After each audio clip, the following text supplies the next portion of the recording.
નમસ્કાર નમસ્કાર નમસ્કાર વિદ્યાર્થી મિત્રો, હું છું જિગ્નેશ દરજી અને આજે ફરી એકવાર ધોરણ 11 સાયન્સ ફિઝિક્સ ચેપ્ટર નંબર 1 એકમ અને માપન લઈને ફરી આવેલ છે. આગળના વિડિયો સુધી આપણે થિયરીની વાત કરેલી. જે થિયરીનો જે ભાગ હતો એ થિયરીનો ભાગ આપણે સંપૂર્ણ પૂર્ણ કરેલ છે. ત્યારબાદ હવે ઉદાહરણના એક્ઝામ્પલ તરફ જઈએ છીએ. એમાં ઉદાહરણ નંબર 1 ઉપર જઈએ તો ઉદાહરણ નંબર 1 શું છે એ સમજવાનો ટ્રાય કરીએ છીએ. ઉદાહરણ નંબર 1 કે કોઈ ઘન ની બધી જ બાજુનું માપેલ મૂલ્ય 7.203 મીટર છે. એનો મતલબ કે તમારો જે L છે, L કેટલો છે? L બરાબર કેટલા છે? 7.203 મીટર છે. યોગ્ય સાર્થક અંક સુધી ઘનનું કુલ ક્ષેત્રફળ તથા કદ શોધો. બે વસ્તુ શોધવાનું છે, એક ક્ષેત્રફળ શોધવાનું છે અને એક કદ શોધવાનું છે. કોનું ક્ષેત્રફળ અને કદ શોધવાનું છે? તો ઘનનું. ઘન છે તો ઘનની એક લંબાઈ જ આપેલી છે, એનો મતલબ આ કેવો ઘન હશે? તો કે સમઘન છે. તો સમઘનનું ક્ષેત્રફળ અને સમઘનનું કદ, આ બે વસ્તુ શોધવાની છે. હવે ધોરણ 10 ની અંદર પૃષ્ઠફળ અને ઘનફળની અંદર આ બંને શોધવા માટે, એટલે કે ક્ષેત્રફળ અને કદ શોધવા માટે સૂત્ર આપવામાં આવેલ. તો ક્ષેત્રફળ માટેનું સૂત્ર શું હતું? તો કે જો સમઘનના ક્ષેત્રફળ માટેનું સૂત્ર હતું A = 6L². 6L². આ કોનું સૂત્ર છે? તો કે સમઘનનું પૃષ્ઠફળનું ક્ષેત્રફળ શોધવાનું. તો ચલો એમાં કિંમત મૂકીએ છીએ. તો કે 6L લંબાઈ બરાબર કેટલી છે? તો 7.203. તો 7.203 ગુણ્યા 7.203, 6 ગુણ્યા 7.203 ગુણ્યા 7.203 એટલે કેટલો આન્સર આવે છે? 311.2954. 311.2954. શોધ્યું શું છે? તો કે ક્ષેત્રફળ. તો ક્ષેત્રફળનો એકમ શું હોય? તો ક્ષેત્રફળનો એકમ શું હોય? તો કે મીટર સ્ક્વેર. અથવા તમે અહીંયા પણ જોઈ શકો છો, બે શું હતા? લંબાઈનો વર્ગ, એટલે કે લંબાઈ ગુણ્યા લંબાઈ, એટલે કે લંબાઈનો શું થાય? વર્ગ થાય. અને એનો એકમ શું હોય? તો કે મીટર હોય. તો ક્ષેત્રફળ શું આવે છે? 311.2954 મીટર સ્ક્વેર. પરંતુ અહીંયા એક શબ્દ વાપરેલો છે કે યોગ્ય સાર્થક અંક સુધી. યોગ્ય સાર્થક અંક સુધી પૂછે છે તો આપણને અહીંયા લંબાઈ કેટલા અંક સાર્થક અંક આપેલ છે? કે અહીંયા લંબાઈમાં આપણને 1, 2, 3 અને 4 સાર્થક અંક આપેલા છે. જો ત્યાં 4 સાર્થક અંક આપેલા હોય તો અહીંયા જવાબમાં પણ આપણે કેટલા સાર્થક અંક જોઈએ? તો કે 4 સાર્થક અંક રાખવા જોઈએ. તો અહીંયા કેટલા સાર્થક અંક રાખીશું? 4. તો 4 સાર્થક અંક વત્તા 3, 1 એટલે 3 સાર્થક અંક આ થયા. અને ત્યારબાદ અહીંયા કોઈ એક સાર્થક અંક રાખવાની જરૂર પડે. તો અહીંયા શું સીધે સીધા હું લખશું 311.2. તો કે ના. કેમ? કારણ કે અહીંયા શું આવશે? રાઉન્ડ ઓફ નો નિયમ લાગશે. રાઉન્ડ ઓફ નો નિયમ લાગે છે. આપણે આગળ થિયરીમાં ભણેલા છે કે રાઉન્ડ ઓફ. તો અહીંયા જે છે આટલા સુધી રાખવાના છે અંક. તેના આ સંખ્યા જોઈએ, આ સંખ્યા છે 5 કરતા નાની છે કે મોટી છે? 5 કરતા નાની છે કે મોટી છે? જો 5 કરતા સંખ્યા કેવી છે? તો કે મોટી છે. 5 કરતા એ સંખ્યા મોટી હોય તો આપણે શું કરતા? આગળના અંકની અંદર 1 ઉમેરતા. તો આગળના અંકમાં 1 ઉમેરીએ તો શું થાય? જવાબ 311.3 મીટર સ્ક્વેર. ક્ષેત્રફળ કેટલું આવ્યો? 311.3 મીટર સ્ક્વેર. ક્ષેત્રફળ ક્લિયર થાય છે.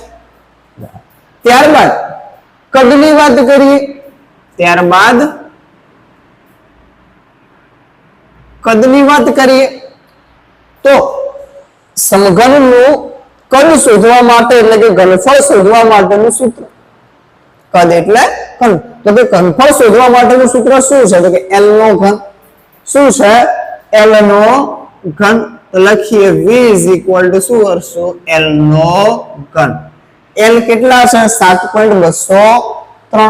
તો 7.203 ગુણ્યા 7.203 ગુણ્યા 7.203, 7.203 ગુણ્યા 7.203 ગુણ્યા 7.203.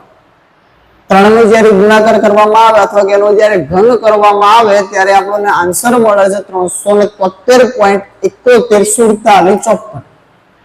373.714754. 373.714754 આવો શું મળે છે? આપણને આન્સર મળે છે.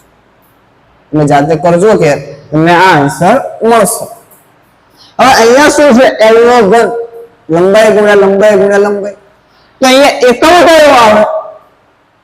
તો કે મીટર ઘન. એકમ શું આવે? મીટર ઘન. અહીંયા પણ સાર્થક અંક કેટલા થઈ ગયા? વધારે થઈ ગયા. આપણે કેટલા સાર્થક અંક જોઈએ? તો કે 4 સાર્થક અંક જોઈએ, કારણ કે મૂળ સંખ્યામાં કેટલા સાર્થક અંક છે? 4 સાર્થક અંક છે. તો આપણને જવાબમાં પણ કેટલા સાર્થક અંક રાખવા જોઈશે? તો કે 4 સાર્થક અંક રાખવા જોઈશે. તો ચલો 1, 2 અને 3, 3 સાર્થક અંક તો ક્લિયર છે જ કે 373.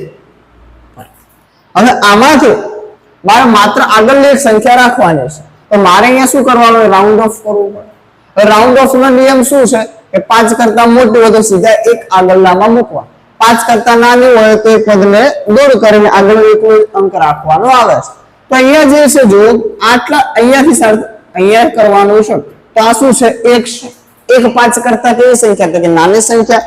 તો આગળની સંખ્યાને એમના એમ મૂકવામાં આવશે. એટલે શું આવશે? 373.7 મીટર ઘન. 373.7 મીટર ઘન. ક્લિયર છે? પહેલો દાખલો, પહેલું ઉદાહરણ ક્લિયર થાય છે? બરાબર છે. ત્યારબાદ વાત કરીએ ઉદાહરણ નંબર 2. વાત કરીએ ઉદાહરણ નંબર 2. તો ઉદાહરણ નંબર 2 શું છે? કે 5.74 ગ્રામનો એક પદાર્થ, ગ્રામ આપેલ છે કેટલો? તો કે 5.74 ગ્રામનો એક પદાર્થ છે. ગ્રામ છે એનો મતલબ એ શું હશે? તો કે દળ હશે. તો દળ m બરાબર કેટલું છે? તો કે 5.74 ગ્રામ. 1.2 સેન્ટીમીટર ઘન જેટલો શું રોકે છે? અવકાશ. અવકાશ રોકે છે એનો મતલબ એ શું છે? કદ છે.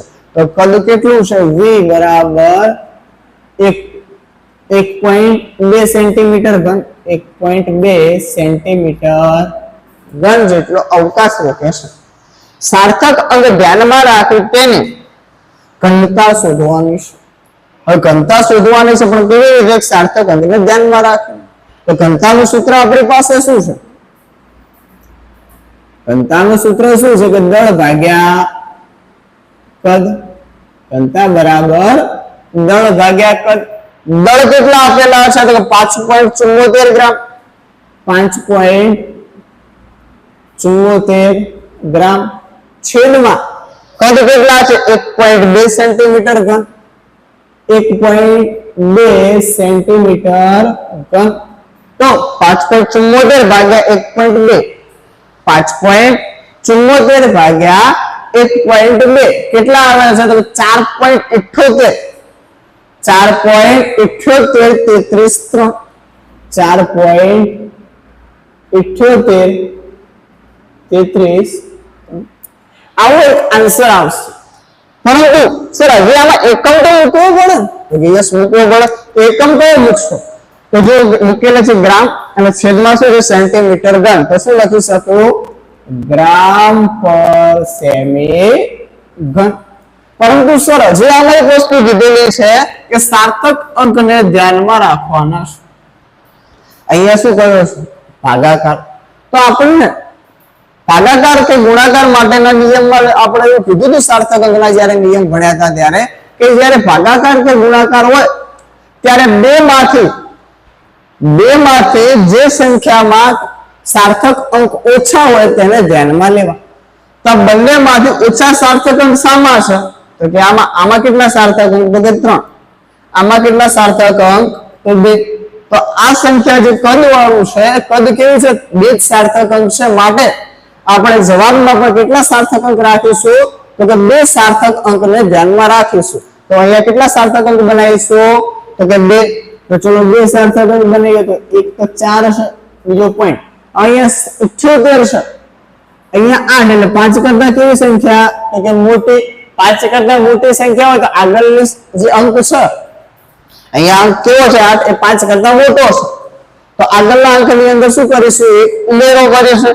તો એક ઉમેરશું તો અહીંયા 7 છે એવા કેવા થઈ જશે 8. તો શું આવશે 4.8 અને એકમ ગ્રામ પર સેમી ઘન. તો આપણું શું આવ્યું ઘનતા રો ઇઝ ઇક્વલ ટુ 4.8 ગ્રામ પર સેમી ઘન. ઉદાહરણ નંબર 1 અને ઉદાહરણ નંબર 2 ક્લિયર થાય છે, સ્ક્રીનશોટ લઈ શકો છો. ત્યારબાદ આગળ ઉદાહરણ જોઈએ છીએ.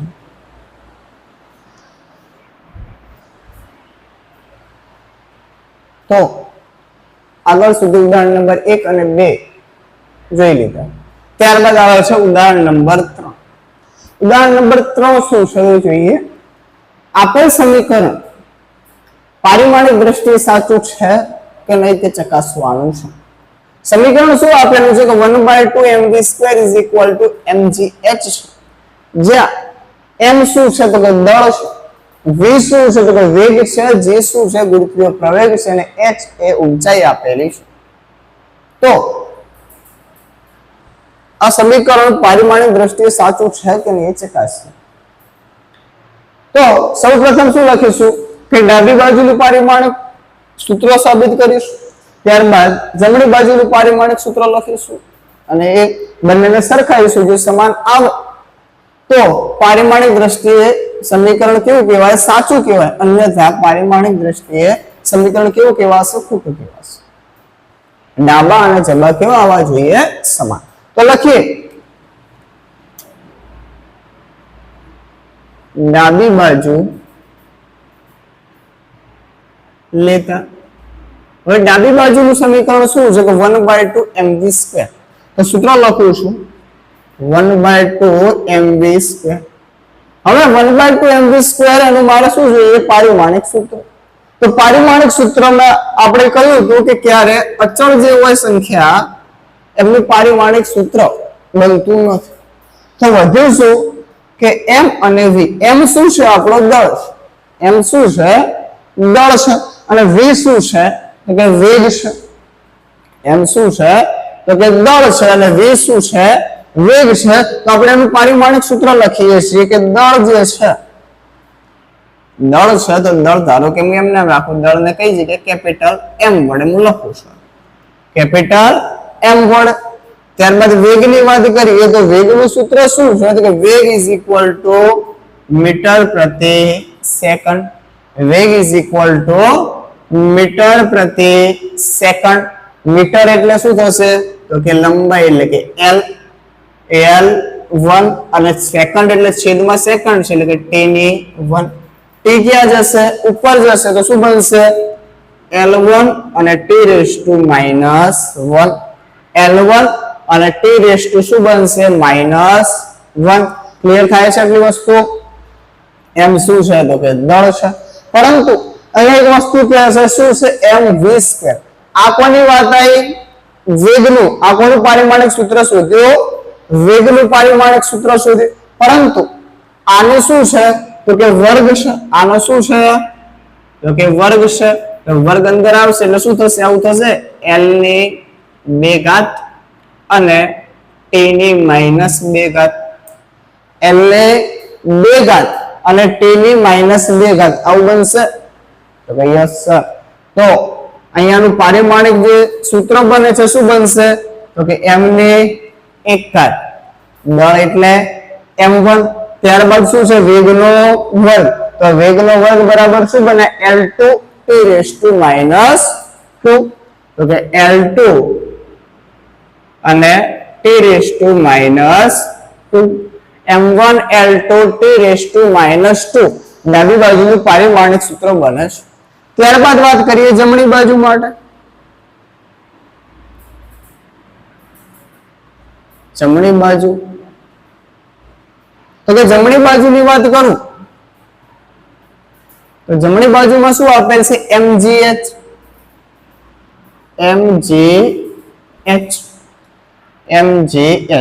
g એટલે શું કહેવાય તો આપણે વારાફરતી શું થઈએ ચલો એ વાત કરીએ m તો m જે છે શું છે દળ છે તો દળ માટે શું કહી શકાય m1 ત્યારબાદ કોણ આયા g આયા g એટલે શું છે વૃત્તીય પ્રવેગ વૃત્તીય પ્રવેગનું સૂત્ર શું બને મીટર પ્રતિ સેકન્ડ સ્ક્વેર શું બને મીટર પ્રતિ સેકન્ડ સ્ક્વેર તો આનું સૂત્ર શું બનશે તો કે મીટર છે એટલે કે L1 અને સેકન્ડ છે એટલે કે t ની -2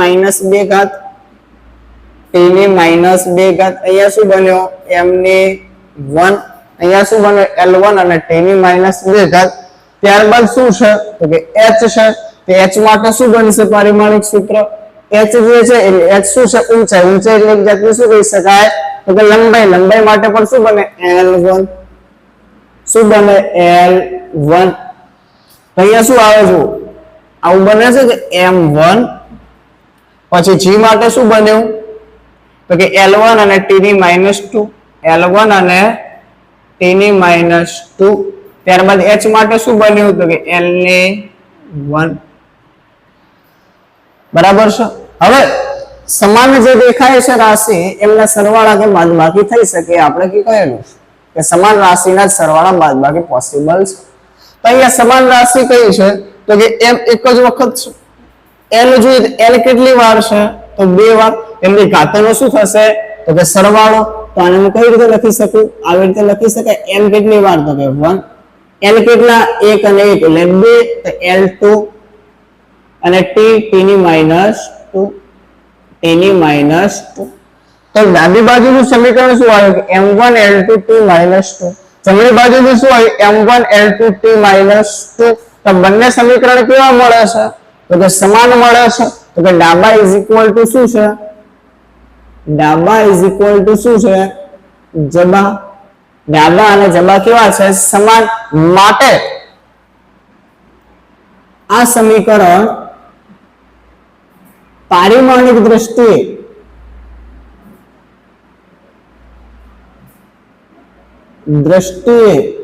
કેવું છે તો કે સાચું છે કમ્પ્લીટ છે. તો ઉદાહરણ 3 સુધી ક્લિયર થાય છે તમે સ્ક્રીનશોટ લઈ શકો છો.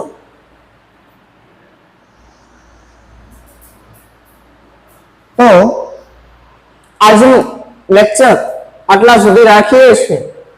બીજા જે ઉદાહરણ અને સ્વાધ્યાયના દાખલા જે છે એને આપણે આગળના લેક્ચરમાં ધીરે ધીરે સમજતા રહીશું. આજ માટે બસ આટલું.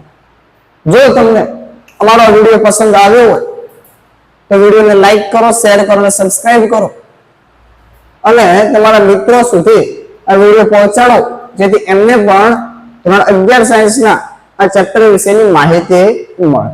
બસ અસ્તુ.